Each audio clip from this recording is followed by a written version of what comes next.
My name is Emily Carter, and I am 35 years old. Before I tell you how everything fell apart, and then strangely came together, let me take you straight to the moment that changed my life forever.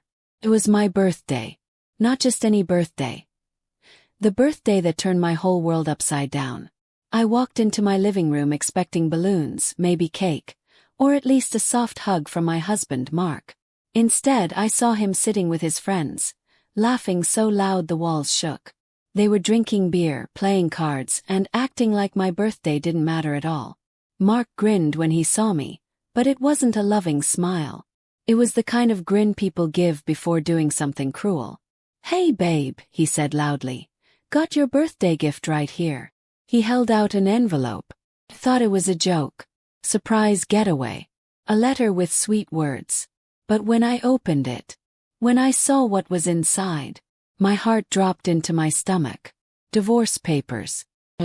Divorce papers, as my so-called birthday gift. His friends burst into laughter like it was the funniest thing they had ever seen.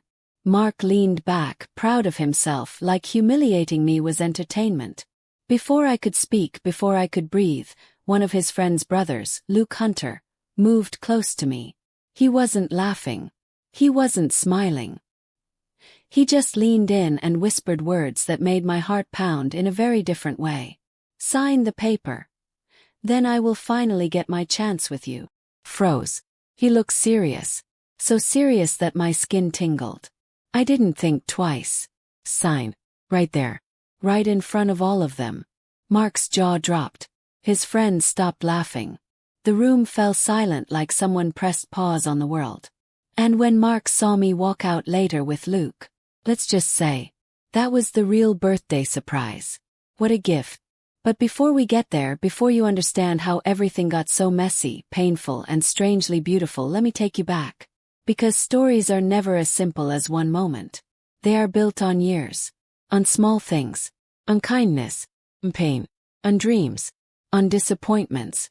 On lessons you don't see until they break your heart open. And while we go through this journey, tell me, where are you watching from? Now let me properly introduce the people in this story. There's me, Emily, a woman who always tried to be kind, soft, and patient. Maybe too patient. There's Mark, my husband of 10 years, who slowly turned from charming to careless. There's Luke, his friend's younger brother, quiet but observant, the one who always looked at me like he saw more than I showed. There's Sarah, my best friend, the voice that kept me sane through many storms. And finally, there's Mrs. Thompson, an older neighbor who taught me the biggest lesson. Kindness always finds its way back, even when life doesn't make sense. Now let's go back to the beginning. I wasn't always the woman who could sign divorce papers without shaking. Well, I used to be the girl who believed in love like it was magic. I believed patience could fix anything. I believed giving and giving and giving meant people would give back too. But life isn't like that. People take. People forget. People change. And marriages? Well, they can melt slowly like ice left under the sun. In the early years, Mark and I were happy. Truly happy. We lived in a small apartment in Denver, Colorado. We worked simple jobs, saved money, dreamed big dreams. We laughed every day. We held hands everywhere. But life hit him hard when he lost his father. He changed, became colder, sharper, always trying to impress people who didn't matter. He started hanging out with a group of men who loved parties more than reality. And slowly, without noticing, I became invisible in my own home. Still I stayed. Why? Because kindness makes you patient, even when patience hurts. Mrs. Thompson once told me, "Emily, kindness is a gift, but even gifts must be respected." I didn't understand what she meant back then. Mark started coming home late. Then very late. Then drunk. I kept hoping things would return to normal. But normal never came back. One afternoon, months before the divorce papers, I sat on our porch, drinking lemonade and thinking about life. That was when Luke walked by. He was visiting his brother, one of Mark's loud friends. I never paid much attention to him, but that day, he paused and looked at me with worry. "You look sad," he said quietly. I tried to laugh it off. "Just tired." Tired is the first sign something is wrong. His voice was soft, but it hit my heart like a truth I didn't want to face. And in that moment I realized someone actually saw me. Not my smile. Not my patience. Me. But nothing happened between us.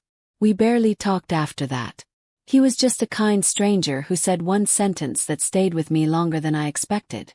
Life rolled on. One small hurt followed another. One forgotten birthday turned into another. One broken promise became 20. And then suddenly it was my birthday again. The one that would end everything. The day had started quietly. I woke up hoping Mark would at least say, "Happy birthday." Instead, I found a note on the table. "Gone out with the guys. Be back later." No mention of my birthday. No plan. Nothing. I was used to disappointment, but that sting was still sharp. So instead of crying, I cleaned. I baked myself a small cupcake. I tried to stay positive. I reminded myself to be kind to myself for once. By evening, I decided to go find him. Not to fight. Not to complain. I just didn't want to be alone on my birthday. That decision led me straight into the loud living room. Straight into that cruel laughter. Straight into that envelope. Straight into the words Luke whispered. Straight into signing the papers without fear for the first time in years. But right after I signed, right in the middle of Mark yelling, right in the middle of his friends staring like they were watching a movie, something else happened. Something big. Something none of us expected. And that is where I will end chapter 1. 'Cause what happened next? Oh, that changed everything. The moment my pen lifted from the divorce papers, the room went so silent I could hear my own heartbeat. Mark's mouth hung open like he had swallowed a whole ice cube. His friends stared at me as if I had done something impossible. But the loudest reaction came from Mark himself. "What the hell, Emily?" he shouted, standing so fast his chair scraped across the floor. "You're actually signing it. Just like that." His voice cracked with shock. Not sadness, not guilt, not love, just surprise. It told me everything I needed to know about our marriage. He never thought I would choose myself. Before I could answer, the door swung open so hard it slammed against the wall. Everyone jumped. Even I felt my breath freeze. Standing there was Sarah, my best friend, clutching her phone tightly like she had run all the way from her house. Her eyes were blazing. "Emily, what happened? I just got your text, wait." Her gaze dropped to the papers. "You actually signed." Mark rolled his eyes.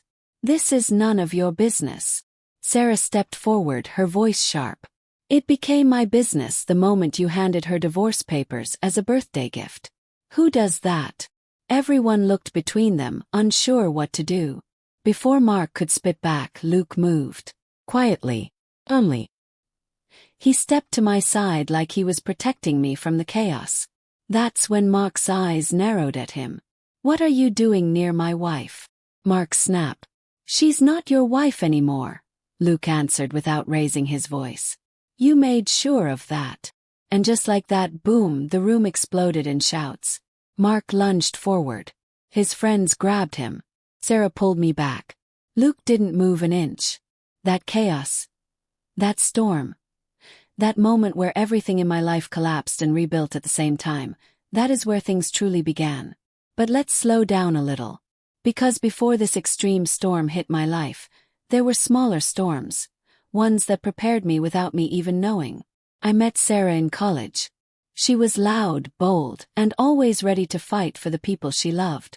I was quieter, softer, always trying to keep the peace. We balanced each other perfectly. Years later, when my marriage started changing, Sarah noticed before I did.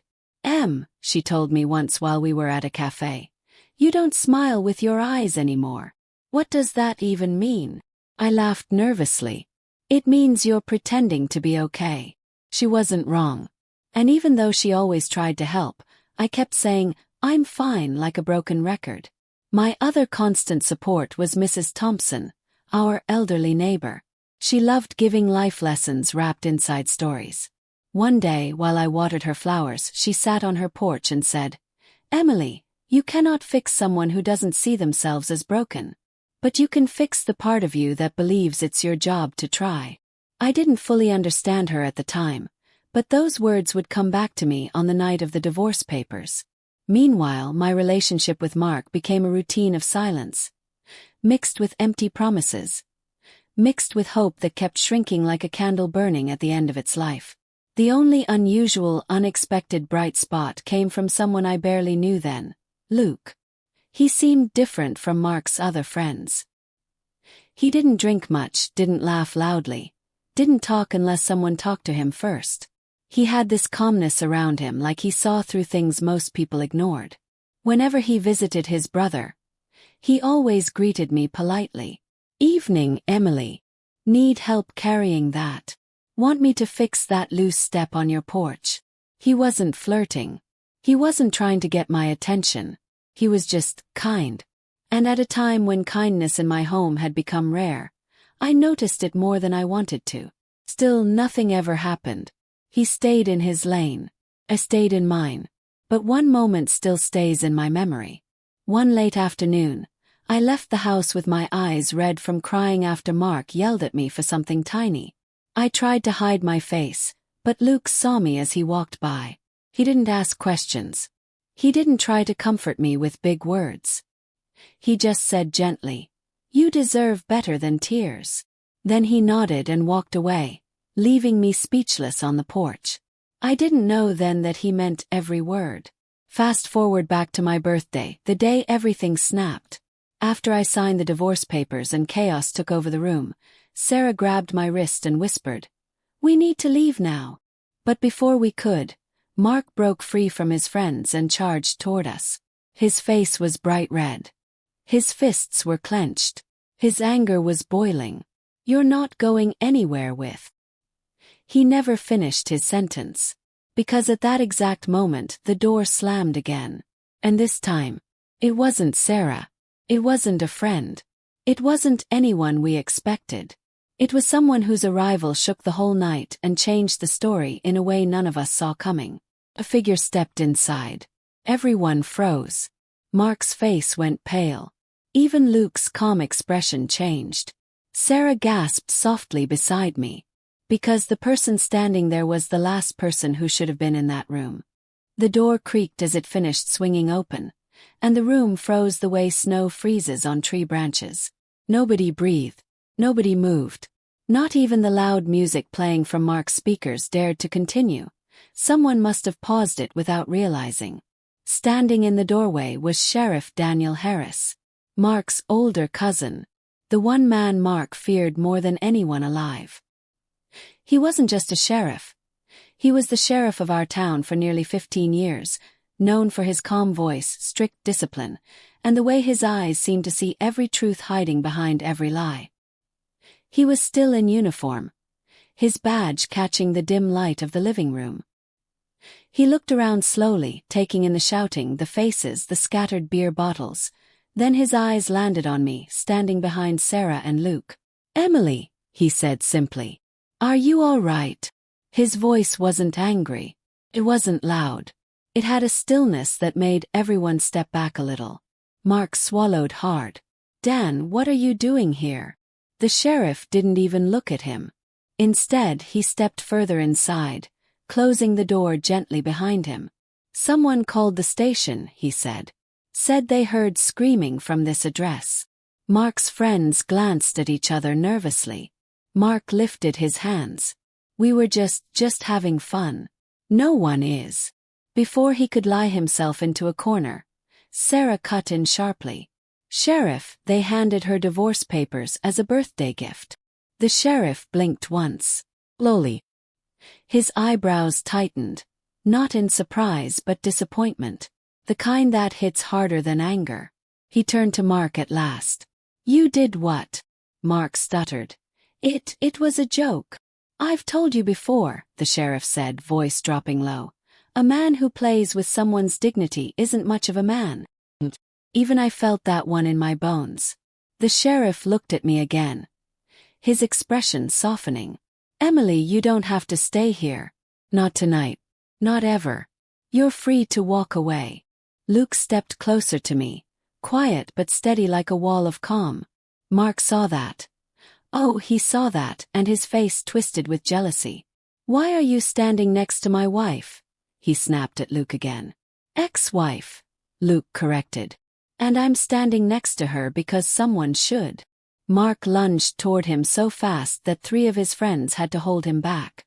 And right then, in the middle of that chaos, the sheriff took 1 step forward and raised his hand. "Enough." It wasn't loud. But the room went silent anyway. He locked eyes with Mark. "You're going to regret this if you don't sit down and get yourself together." Mark dropped his gaze. Something about the sheriff always reduced him from a loud, careless man to a small boy caught doing the wrong thing. Everyone felt the tension. Everyone felt the shift. Everyone saw that tonight wasn't going to be like every other night Mark acted out. This was different. This was the night the world flipped. But before this heavy moment, before the sheriff arrived and the tension tightened like a rope around the room, there had been smaller moments. Moments that shaped the pieces of my life leading up to this final breaking point. Moments that warned me long before my birthday that things weren't right. Moments like the candle incident. It was just 2 months before my birthday. I had cooked dinner for Mark and his friends. A simple meal just to be kind. They barely thanked me. After they finished eating, I stayed up cleaning late into the night. When I went outside to throw the trash, the wind blew out the porch light. I came back inside and tried to light a candle. My hands were shaking. I don't even know why. Maybe I was just tired. Maybe my body knew something my mind refused to admit. The match slipped and burned my fingers. I cried, not because of the pain but because of everything else I had been holding inside. That night, while I sat on the porch holding my bandaged fingers, Mrs. Thompson peeked over her fence. She walked slowly to me and sat down beside me with her blanket wrapped around her shoulders. "You're tired," she said gently. I nodded. "Your heart is carrying too much." My voice cracked. "I don't know what to do anymore." She patted my hand. "Emily, sometimes life breaks us so we can put ourselves back together the right way." Her words stuck to me like glue. I didn't fully understand them then, but they were shaping me without me knowing. Another moment came from Sarah. She dragged me to a little diner one evening after seeing me look drained. "Tell me everything," she said. I shook my head. "There's nothing to tell. I'm just trying." "Trying doesn't mean suffering," she replied softly. "You deserve someone who doesn't forget your worth." Those small moments were tiny fires trying to warn me. But it took that explosive night, my birthday, for the fire to finally burn down everything that needed to fall. And now we return to the present moment. Right as the sheriff stepped between me and the chaos, Luke did something no one expected. He turned to the sheriff and said, "I'm taking her out of this house." Mark exploded. "Like hell you are." The sheriff didn't move. He just said calmly, "Emily, do you want to leave?" Everyone looked at me. Sarah squeezing my hand. Mark shaking with anger. His friends frozen. Luke steady at my side. The sheriff watching quietly. My heart was pounding so loud I felt it in my throat. I opened my mouth to answer. And right before I could, a loud crash erupted from the kitchen. Glass shattered. Someone screamed. Everyone turned toward the sound. Something or someone had knocked over a table. And that was the moment everything spiraled even further. The moment the night took a turn no one expected. The crash from the kitchen sounded like a bomb went off. Glass shattering, metal clanging, voices rising in sudden panic. Everyone whipped their heads toward the sound. Even the sheriff's steady posture stiffened. For a moment no one moved. Then one of Mark's friends shouted, "Jake, are you okay?" A second voice answered weakly, I slipped." But the tone wasn't right. It wasn't the normal "oops, I fell." It was the shaky, breathless, something is wrong kind of voice. Sheriff Harris reacted first. He stepped toward the kitchen quickly, signaling with his hand, "Everyone stay where you are." But Mark, still angry, still jealous, still boiling, pushed past his friends and stormed after him. I didn't move. My eyes were glued to the doorway. Sarah held my arm tightly. Luke stood so close beside me I could feel the tension radiating from him. Even though he was calm, he was ready, like he was prepared to jump in if anything went wrong. A few seconds later, the sheriff's voice echoed from the kitchen. "Everyone stay back." That tone. That sharp edge. It wasn't normal. Sarah whispered, "Emily, something's wrong." My heart thudded in my chest. For a second I wondered if maybe this was all some kind of nightmare. Divorce papers, shouting, jealousy. Then a crash. And now the sheriff sounding like he'd seen something dangerous. I didn't have long to think. Because suddenly, Mark stormed back into the living room. His face twisted with fear, anger, and something else. Panic. "We have a problem," he shouted. Before anyone could ask what was happening, Jake, one of Mark's closest friends, stumbled out of the kitchen holding his stomach. His hand was covered in blood. Real blood. Dripping down his fingers. Soaking his shirt. Leaving a dark trail behind him. The entire room gasped. Sarah screamed. One of the men yelled, "Dude, what happened?" Luke grabbed my shoulders protectively. And my heart dropped straight to my stomach. Jake collapsed onto the couch, groaning. "I fell, I didn't mean to, I think I hit the broken glass." The sheriff rushed in behind him, already pulling gloves from his belt. "No one move," he ordered. "This floor has glass everywhere. Someone get me towels." The room went from loud and chaotic to terrified and frozen. And in that moment, as Jake groaned and the sheriff knelt beside him, Mark did something I never expected. He turned to me. Not angry. Not mocking. Not laughing. Just scared. "Emily," he said, breathing hard. "Don't leave. Not yet. Please." But before I could respond, Luke stepped between us like a shield. "She's not staying here," he said sharply. Mark glared at him through tears. "Why are you even here?" And then, right when the argument was about to explode again, right when Mark's friends circled around Jake, right when Sarah covered her mouth in shock, Jake shouted in pain, clutching his stomach harder. Blood smeared down his shirt like dark paint. The sheriff pressed towels against the wound. Everyone panicked louder. And all of it led to the most extreme moment of the night so far. Because after a few tense seconds, the sheriff looked up at Mark and said, "This wasn't an accident." Silence. Cold, heavy silence. What do you mean?" Mark stuttered. The sheriff stood slowly, his gloves drenched in blood. "The cut is too deep to be from a fall. Someone did this." Everyone froze. My chest tightened. Sarah gasped. "Are you saying someone stabbed him?" The sheriff didn't blink. Something sharp was used. And whoever did it is still in this house. The room broke into terrified whispers. Mark stared around wildly. Who would? But the sheriff held up a hand. "Don't talk. Don't move. I'll call for backup." Luke stepped closer to me, lowering his voice. "Emily, we need to get you out of this house. Now." But before we could move, before I could even take a step, someone in the room stood up suddenly. Someone whose face changed. Someone whose eyes filled with guilt. Someone no one suspected. They opened their mouth and dropped a sentence that cut through the entire room like a blade. "I know what happened." Everyone turned to them. My heart pounded. Luke's jaw tightened. Sarah whispered, "Oh God." And the chapter ends here because the truth that person is about to reveal is the truth that will shake everything we thought we knew.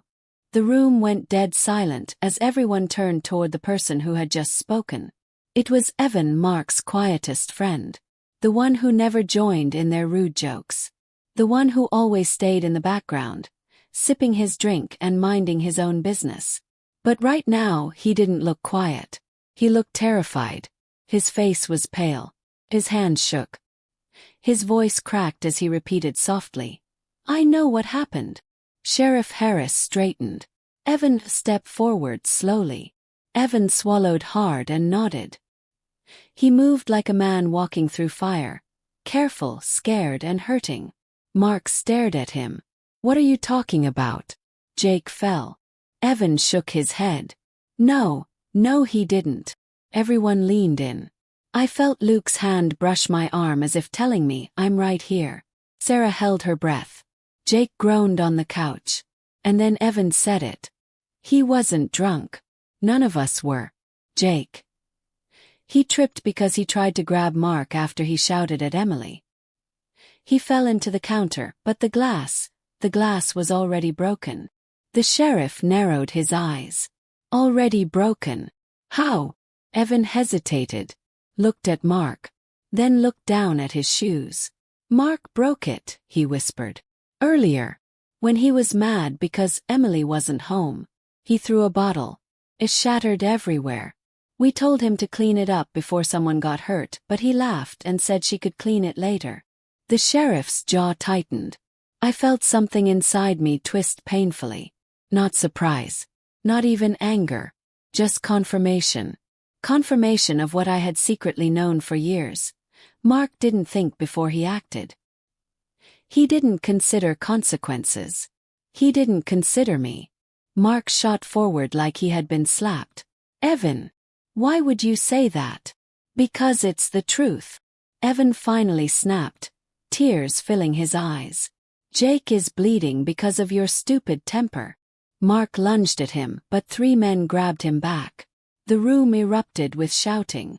Sheriff Harris raised his voice over the noise. Enough. Everyone sit down right now. Like soldiers they obeyed. Even Mark.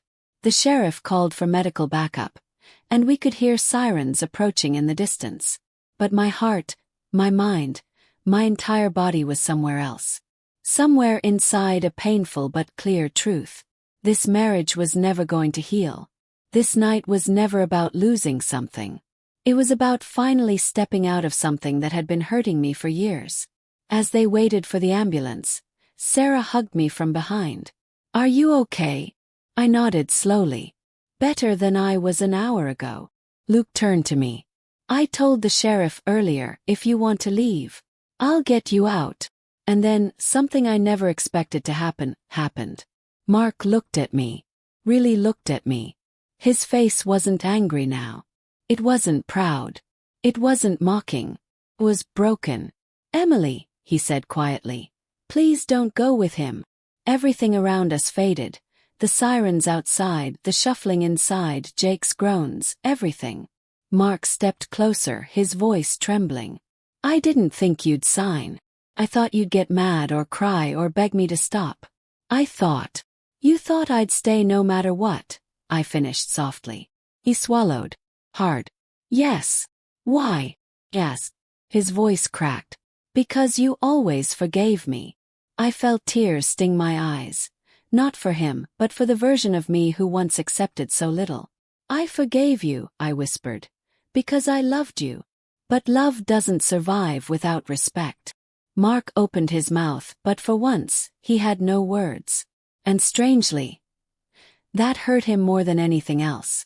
The paramedics ran inside. They lifted Jake onto a stretcher. He groaned but managed to wave at us weakly. I'll be fine, he mumbled. The sheriff followed them out to speak with the EMTs. And then the room was quiet again. Just me, Sarah, Mark, Luke, Evan, and the broken pieces of everything that used to be my life. Luke stepped closer but not too close. He always respected space. Emily, he said gently, let's get you home. Mark spun toward him. She's not going anywhere with you. Luke didn't look fazed. His voice stayed calm. You lost the right to tell her what to do the moment you handed her those papers. I looked at Mark. He was shaking. His eyes were red, not from anger, but from fear. Emily, please don't go, he begged. Not with him. He wasn't asking me to stay because he loved me. He was asking because he didn't want to lose control. I finally understood that. So I took a deep breath, wiped my cheeks, and made the choice my heart had been waiting years for. I'm leaving, Mark. The words didn't feel like a bomb. They felt like a key turning in a lock. Sarah squeezed my shoulder, proud. Luke stepped beside me. Evan lowered his head, ashamed. And Mark. Mark collapsed onto a chair like all the air had left his body. I walked toward the door without looking back. But just as I reached for the doorknob, Mark whispered something. Broken. Barely audible. Was he the reason? Turned. Mark's eyes were on Luke. Then on me. Are you leaving because of him? He asked. And that was the moment right there where everything froze again. Everyone waited for my answer. Luke looked down at the floor, respecting my space. Sarah held her breath. Mark gripped his knees like the truth might shatter him. I stepped forward slowly. No, I said gently. I'm leaving because of you. He closed his eyes. Then I continued softer. But walking out with him. I glanced at Luke. His eyes met mine, warm, safe, steady. That part is the gift. And with that I stepped out the door. Into the cool night air. Into freedom. And into a future none of them expected. Luke followed me out slowly, making sure I wanted him there. I did. As we walked to his truck, he looked over at me. Emily, you okay? For the first time in years, I whispered. Yes. He exhaled, relieved. And somewhere behind us, in that house full of broken glass, broken pride and broken patterns, Mark finally realized the true weight of the papers he had handed me. Happy birthday to me. What a gift. Hope you enjoy the story. Please like and subscribe to my channel.